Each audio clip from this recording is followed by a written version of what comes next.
It's Friday, August 28, 2020 here in Cebu City. I'm Cherry Ann Lim, and here's all you need to know in Newsbits tonight.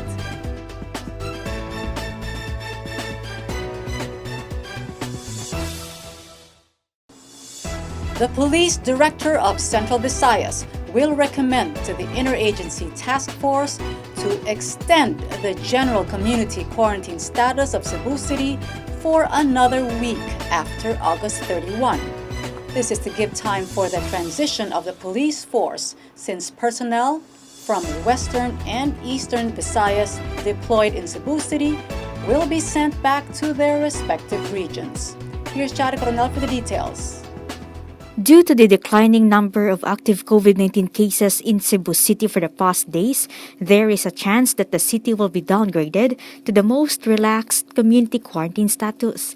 However, Police Regional Office Central Visayas Director Albert Ignatius Ferro said he will recommend to the Interagency Task Force for the Management of Emerging Infectious Diseases to extend the current GCQ status of Cebu City for another week after August 31. The city is currently under general community quarantine. Ferro said this will give time for the transition of the police force.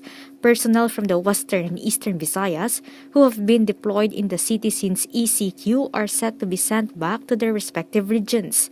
Ferro said another 250 police personnel will be deployed in Cebu City to help in the implementation of quarantine protocols next week. Should Cebu City will be downgraded to modified GCQ, quarantine checkpoints will still be implemented. The city logged 11 additional COVID-19 cases yesterday, which brought the total cases to 9,566 as of August 27, 617 of which were active cases. The number of total recoveries reached to 8,302 after 12 recoveries were recorded yesterday. Chari Coronel, Newsbits Tonight.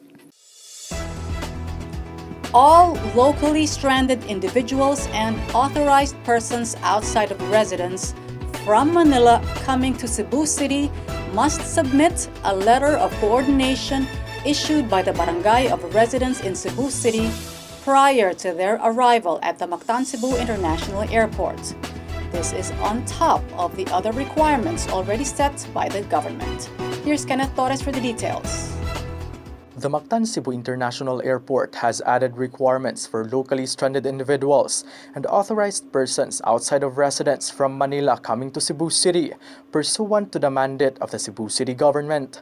All APURs and LSIs arriving from Manila going to or residing in Cebu City are required to submit a letter of coordination issued by the Barangay of Residents in Cebu City prior to their arrival at the MCIA.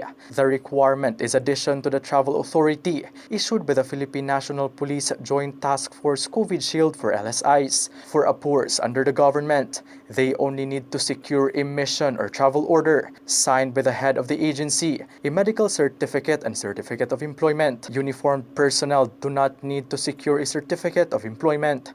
Upon arrival in Cebu City, the LSIs and private APURs need to undergo a 14-day quarantine at a facility determined by the Barangay of Residents in Cebu City. The LSIs and APURs are also mandated to undergo a real-time reverse transcription polymerase chain reaction test on the 3rd to 5th day from their arrival in the city. To request for the letter of coordination, LSIs and private APURs may send the request through email at lsimanilacebu@gmail.com or contact their hotline numbers. The MCIA advised the passengers to continuously monitor the status of their flights. Kenneth Torres, Newsbits Tonight. The Department of Social Welfare and Development in Central Visayas has released emergency cash subsidy to some 1,000 public utility vehicle drivers in Central Visayas. Here's Chari Coronel for the details. Around 1,800 public utility vehicle drivers in Central Visayas who were endorsed by the Land Transportation Franchising and Regulatory Board have received emergency cash subsidy from the Social Amelioration Program of the Department of Social Welfare and Development. Eligible PUV drivers in Cebu endorsed by the LTFRB received 12,000 pesos for their family, while those drivers in Bohol and Negros Oriental got 6,000 pesos. DSWD Central Visayas said these were drivers whose families were eligible based on the guidelines set for SAP, but have not yet claimed assistance from any government agencies and have not been included in the first tranche and wait-listed beneficiaries of the program. DSWD Central Visayas Assistant Director Shalane Lucero said all PUV drivers endorsed by the LTFRB have undergone a deduplication process to get a clean list for assessment and verification on the field for their eligibility.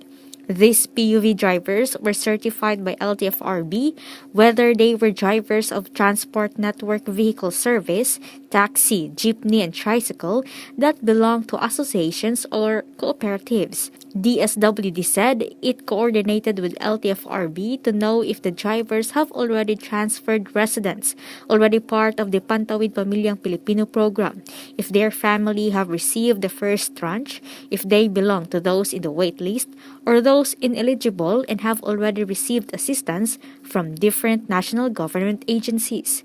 Those reported lists of unlocated drivers in the area and those who have no data from local government units will be sent back to LTFRB for them to be traced by the agency. Lucero said there might be additional drivers who will receive the emergency subsidy if they are eligible for the program. DSWD had a memorandum of agreement with LTFRB and financial service provider GCash to bring the aid digitally for 1,710 PUV drivers with mobile numbers, while those 95 drivers who do not have access to the financial service provider received their assistance through direct payout by DSWD. Chare Coronel, Newsbits Tonight. Newsbits Tonight will be right back after this short break.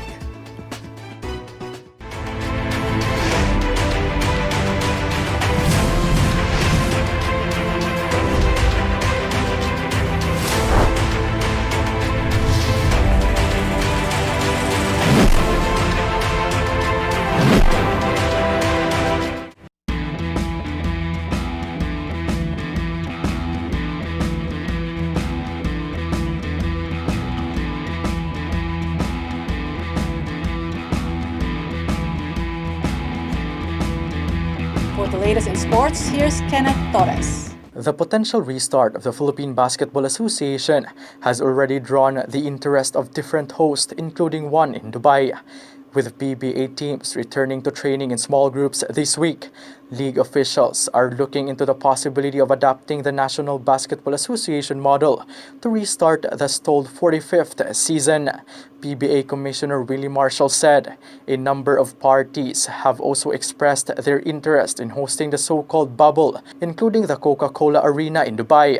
Other groups have also come forward, expressing their interest to bring the bubble to Baguio and even El Nido in Palawan. Interest for this endeavor by the league has spiked ever since League Chairman Ricky Vargas announced the idea last Tuesday. He also mentioned Laguna, Batangas, Subic, Clark, and the Smart Araneta Coliseum in Quezon City as other options worth considering.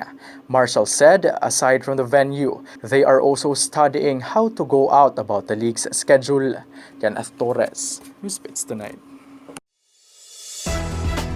Get the latest, visit www.sunstar.com.ph. Subscribe to our YouTube channel and follow us on our social media accounts on Twitter and Facebook. I'm Cherry Ann Lim. Good evening.